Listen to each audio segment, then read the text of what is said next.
నమస్తే, నేను Shravani. 'Johnny master' వ్యవహారం అటు తిరిగి, ఇటు తిరిగి చివరికి ఎటు తిరుగుతుందో, ఎటువైపు వెళ్తుందో అని చెప్పి ప్రశ్న ప్రస్తుతం టాలీవుడ్‌లో కనిపిస్తుంది. 'జానీ మాస్టర్' వ్యవహారం ఇంకా టాలీవుడ్‌ని కుదిపేస్తూనే ఉంది. ఎపిసోడ్‌ల వారీగా కంటిన్యూ అవుతూనే ఉంది. ఈ వ్యవహారం చుట్టూ అనేక కథనాలు, ప్రచారాలు ఇంకా తెర మీదకి వస్తూనే ఉన్నాయి, కొనసాగుతూనే ఉన్నాయి. 'జానీ మాస్టర్' మొన్నటి వరకు ఒక స్టార్ కొరియోగ్రాఫర్. దేశంలోనే ది నంబర్ 1 పాపులర్ కొరియోగ్రాఫర్స్‌లో one of the most important person. కానీ ఒక్కసారిగా ఆయన జీవితం తలకిందులైపోయింది. ఒక వారం రోజుల్లోనే ఒక బ్యాడ్ ఇన్సిడెంట్‌తో అతను దేశవ్యాప్తంగా కూడా ఉన్న కొరియోగ్రాఫర్స్‌లో అవునా ఇలా జరిగిందా టాలీవుడ్‌లో నంబర్ 1 ప్రొడ్యూసర్‌కి అని ఒక వార్త సంచలనంగా మారింది. ఒక అసిస్టెంట్ కొరియోగ్రాఫర్‌ని మైనర్‌గా ఉన్నప్పటి నుంచి రేప్ చేస్తూనే ఉన్నాడు అని ఆమె కేసు పెట్టింది. తన మీద పదే పదే లైంగిక దాడికి పాల్పడుతున్నాడని, మతం మార్చుకొని పెళ్లి చేసుకోవాలంటూ జానీ మాస్టర్ ఆయన భార్య కూడా ఒత్తిడి చేశారు, వేధించారు అంటూ ఆమె ఆరోపిస్తూ ఈ కేసు పెట్టిన విషయం ఏకంగా సంచలనం రేకెత్తించింది. ఎందుకు అనంటే చాలా చాలా కష్టపడి అడుగడుగు ఎక్కుతూ ఎక్కడో నెల్లూరు నుంచి హైదరాబాద్‌కొచ్చి కొరియోగ్రాఫర్‌గా ఇండస్ట్రీలో కొన్ని ఏళ్ల పాటు నిలదొక్కుకుంటూ ఈ స్టేజ్‌కి చేరుకున్నారు జానీ మాస్టర్. ఫిల్మ్ ఇండస్ట్రీలోనే ఇలాంటి ఆరోపణలు అసలు కొత్త కాదు. గతంలో అనేక మంది పైన వచ్చాయి. ఆర్టిస్టులు, డైరెక్టర్స్, ప్రొడ్యూసర్స్ పైన అలాగే 1, 2 సినిమాల అవకాశాలు పొందిన పూనమ్ కౌర్ లాంటి హీరోయిన్స్ కూడా డైరెక్టర్స్ పైన ప్రీ షూట్స్‌లో కాకపోయినా పోస్ట్ షూట్స్‌లో మొన్న ట్వీట్ చేసినట్టు గతంలో అనేక మంది పెట్టారు. ఇలా నేరుగా కేసు పెట్టడం మాత్రం ఇదే మొదటిసారి కావటంతో ఇంత సెన్సేషన్ క్రియేట్ చేసింది. ఎందుకు అనంటే అలిగేషన్స్ అనేవి ఆ పర్టిక్యులర్ మూవీ అయిపోయిన తర్వాత, షూట్ కంప్లీట్ అయిన తర్వాత ఆ సినిమా గురించి ఒకానొక టైంలో ఎవరైనా ఇంటర్వ్యూ చేసినప్పుడు పలానా సిట్యుయేషన్‌లో ఇలా జరిగింది అని పేర్లు చెప్పకుండా జస్ట్ ఇండైరెక్ట్‌గా హింట్ ఇస్తూ ఉంటారు, చెప్తూ ఉంటారు. కానీ ఇక్కడ జరిగింది ఏంటంటే జానీ మాస్టర్ కేసులో 2019 నుంచి ఇప్పటి వరకు కూడా నన్ను వేధిస్తున్నారు, లైంగికంగా నన్ను వాడుకున్నారు అని కేసు పెట్టడం మాత్రం ఇదే ప్రప్రథం. టాలీవుడ్‌ని కుదిపేసే ఒక పెద్ద సెన్సేషనల్ కేసుగా దీన్ని మనం చూడొచ్చు. సో జానీ మాస్టర్ మాత్రం ఈ విషయం మీద బయటకొచ్చి ఇప్పటివరకు మాట్లాడలేదు. అండ్ తప్పించుకొని తిరుగుతూ ఉన్నారు అని చెప్పి అనేక వార్తలు వచ్చినప్పటికీ కూడా అతను ఒక షూట్‌లో ఉంటే బెంగుళూరు పోలీసులు అతన్ని అరెస్ట్ చేసి హైదరాబాద్‌కి తీసుకొచ్చారు. ఆ తర్వాత అరెస్ట్ కాకముందే జానీ మాస్టర్ పైన ఆరోపణలు వచ్చాయి. ఇమ్మీడియేట్‌గా జనసేన పార్టీ ఆయన్ను సస్పెండ్ కూడా చేయడం జరిగింది. ఆ తర్వాత కొరియోగ్రాఫర్స్ అసోసియేషన్ అధ్యక్ష పదవి నుంచి కూడా అతన్ని సస్పెండ్ చేయడం జరిగింది. ఎందుకు అనంటే అతనే ప్రస్తుతం టాలీవుడ్‌కి కొరియోగ్రాఫర్స్ అసోసియేషన్ హెడ్‌గా కూడా కొనసాగుతున్నారు. ఇటువైపు ఫిల్మ్ ఛాంబర్ కూడా ఒక కమిటీని వేసి విచారణ జరిపిస్తున్నామని చెప్పి ప్రెస్ మీట్ కూడా పెట్టి ఓపెన్‌గా చెప్పడం జరిగింది. అయితే ఈ కేసులోకి అల్లు అర్జున్ ఎంట్రీ ఇచ్చారు. బాధితురాలికి అండగా నిలిచారు. తన గీతా ఆర్ట్స్ బ్యానర్‌లో వచ్చే సినిమాల్లో కొరియోగ్రాఫర్‌గా అవకాశం కల్పిస్తానంటూ హామీ కూడా ఇవ్వడం జరిగింది. ఇది కాస్త ఇప్పుడు మెగా వర్సెస్ అల్లు వార్‌గా తెరతీసింది. జనసేన అభిమానులు, పవన్ కళ్యాణ్ ఫ్యాన్స్ కలిసి అల్లు అర్జున్‌ని మళ్ళీ టార్గెట్ చేశారు ఒక్కసారిగా. అల్లు అర్జున్ కావాలని ఆ అసిస్టెంట్ కొరియోగ్రాఫర్‌తో ఇలా చేయించారు, సోషల్ మీడియాలో ప్రచారం చేస్తున్నారు, జనసేనను బ్లేమ్ చేసే ఉద్దేశంతోనే ఇలా చేస్తున్నారు అంటూ తెగ ట్రోల్స్ స్టార్ట్ చేసేశారు. అల్లు అర్జున్ పైన ఆల్రెడీ గత కొంతకాలంలో సోషల్ మీడియాలో జరుగుతున్న ఇష్యూస్ అన్నీ ఒకవైపు అయితే, ఇప్పుడు జానీ మాస్టర్ ఇష్యూలో అల్లు అర్జున్ ఇంటర్ఫీరెన్స్ మాత్రం ఇంకాస్త రచ్చకు దారితీసింది. ఇదే అంశం పైన 'పుష్ప 2' నిర్మాత రవిశంకర్ స్పందించారు.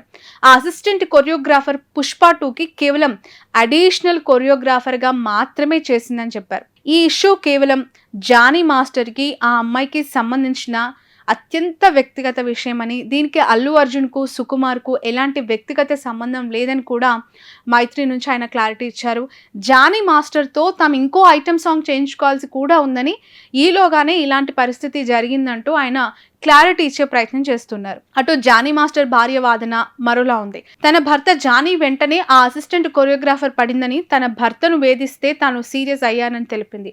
తన జీవితంలోకి వస్తానంటే ఎలా రాణిస్తాం అంటూ ఆమె తెలపడం జరిగిందని పేర్కొంది. తన భర్త మీద తప్పుడు కేసులు పెట్టిందని, వాస్తవానికి తామే ఉల్టా కేసులు పెట్టాలంటూ సుమలత చెప్తూ ఉన్నారు. కేసు అసలు ఎంతవరకు వాస్తవమో, ఆమె పెట్టిన కేసుల్లో ఎంతవరకు నిజ నిర్ధారణ ఉంది, ఎవరికి వారే ఇష్టం వచ్చినట్లు ఊహించుకుంటే ప్రచారాలు మొదలు పెట్టేశారు, అంతా కూడా మమ్మల్ని డౌన్ చేస్తున్నాయని చెప్పి ఆమె ఆవేదన కూడా తెలియజేసింది. అనేక ఇంటర్వ్యూస్లో కూడా తను మాట్లాడింది.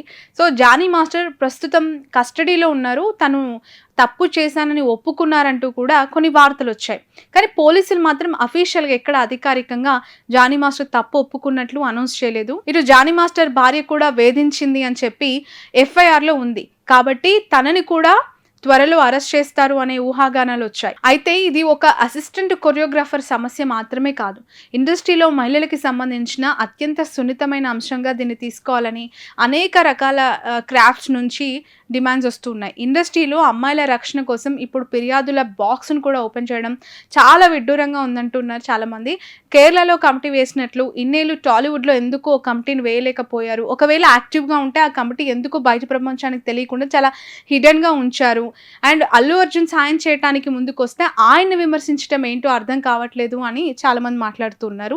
సహాయం చేయటానికి వచ్చిన హీరోను విమర్శిస్తే రేపు సాయం చేసేందుకు ఎవరైనా ముందుకొస్తారనే ప్రశ్నలు కూడా ప్రస్తుతం జరుగుతూ ఉన్నాయి.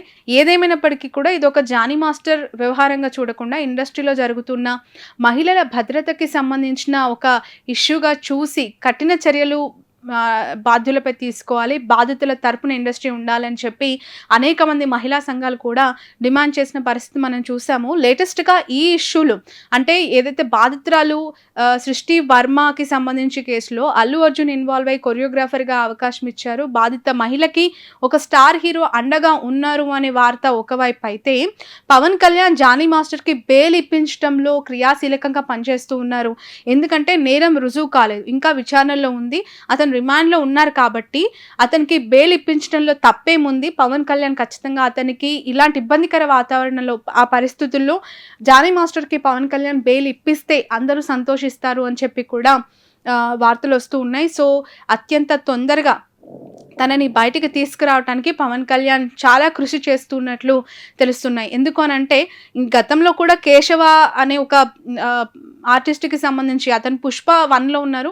2లో అతని షూటింగ్ కొనసాగుతుంది. అతనికి కూడా అల్లు అర్జున్ దగ్గరుండి బెయిల్ ఇప్పించారు. ఇప్పుడు షూటింగ్ కంటిన్యూ అవుతుంది. సో అలాగే తన మనిషిగా భావించిన జానీ మాస్టర్‌కి కూడా ఈ టఫ్ సిట్యుయేషన్‌లో పవన్ కళ్యాణ్ అండగా నిలిచి బెయిల్ ఇప్పిస్తే చాలా మంచి పరిణామం అని చెప్పి అటు కొరియోగ్రాఫర్స్ నుంచి ఎవరైతే జానీ మాస్టర్ ఫ్యామిలీ మెంబర్స్ నుంచి ఇలాగే జనసేన నుంచి కూడా వినిపిస్తున్న మాట. సో ఏదేమైనప్పటికీ కూడా ఆరోపణలు, ప్రత్యారోపణలు, అలిగేషన్స్, కేసులు ఇవన్నీ ఓకే. బట్ నిజం ప్రూవ్ అయ్యేంత వరకు కూడా అతను నిందితుడు కాదు, ఆరోపణలు ఎదుర్కొంటూ ఉన్న వ్యక్తిగానే మనం పరిగణించాలి. పార్టీ నుంచి సస్పెండ్ చేశారు జనసేన నుంచి పవన్ కళ్యాణ్ జానీ మాస్టర్‌ని. ఒకవేళ అతను తప్పు చేయలేదని తెలిస్తే మళ్ళీ క్రియాశీలంగా ఆయన పార్టీలో పనిచేసి ముందు సిట్యుయేషన్‌లో ఆయన కంటిన్యూ అవుతారు అనేది కూడా జనసేన వర్గాల నుంచి చాలా సందర్భాల్లో క్లారిటీ ఇచ్చారు. మోరోవర్ పోక్సో యాక్ట్ అనేది చాలా భయపెడుతోంది. ఎందుకంటే మైనర్ బాలిక పైన ఇష్టముండి లైంగికంగా వేధించినా లేదంటే లైంగికంగా కలిసినా అది రేప్ కిందనే వస్తుంది కాబట్టి 7 నుంచి జీవిత ఖైదు పడే అవకాశం ఉంటుంది కాబట్టి ఈ ఒక్క కేసే ఎంటైర్ జానీ మాస్టర్ ఇష్యూలో భయపెడుతూ ఉంది. ప్రతి ఒక్క అడ్వకేట్ కూడా ఒకవేళ పోక్సో యాక్ట్ అనేది ఒకవేళ ప్రూవ్ అయితే కనుక జానీ మాస్టర్ లైఫ్ అతని కెరీర్ అంతా కూడా కొలాప్స్ అయ్యి ఫుల్ స్టాప్ పడే అవకాశం ఉంది. ఇండస్ట్రీలో ఎవ్వరు కూడా ఎలాంటి సహాయం చేయాలన్నా కూడా ఆ కేసులో అది ప్రూవ్ అయితే కనుక చట్టాలు అంత కఠినతరంగా ఉన్నాయి, చట్టాలు అంత స్ట్రిక్ట్‌గా ఉన్నాయి కాబట్టి అందులో ఏం జరుగుతుందనే క్యూరియస్ తప్ప మిగతా అన్ని కేసెస్‌లో కూడా అతనికి ఈజీగా బెయిల్ వస్తుంది, తను బయటకొస్తారు అనేది మాత్రం ఒక ధీమా వ్యక్తం చేస్తున్నారు. చూడాలి ఈ జానీ మాస్టర్ ఎంటైర్ ఎపిసోడ్‌లో ఇండస్ట్రీ ఎలా అలర్ట్ అవుతుంది. ఇకపై జరిగే ఈ సెక్షువల్ అజాల్ట్స్ అలాగే సెక్షువల్ హరాస్మెంట్స్‌కి సంబంధించి ఎలాంటి అసోసియేషన్స్ అవ్వచ్చు, కమిటీస్ అవ్వచ్చు ఫార్మ్ చేస్తుంది. అవెంత స్ట్రిక్ట్‌గా ఫాలో అవుతున్నాయి, అవెంత స్ట్రిక్ట్‌గా వర్క్ చేస్తున్నాయి, బాధితులకు ఎలాంటి న్యాయం చేయగలుగుతుంది అనేది కూడా అగైన్ మ్యాటర్. సో ఇప్పుడు సృష్టికి ఏం న్యాయం చేస్తారు, జానీ ఎంత అంటే ఎలాంటి సిచ్యువేషన్‌లో బయటికొస్తారు, తనకేంటి ఫ్యూచర్ అనేది కూడా ఇక్కడ పెద్ద క్వెషన్ మార్క్‌గా కనిపిస్తుంది. So let's wait and see ఏం జరగబోతుంది అనేది మాత్రం.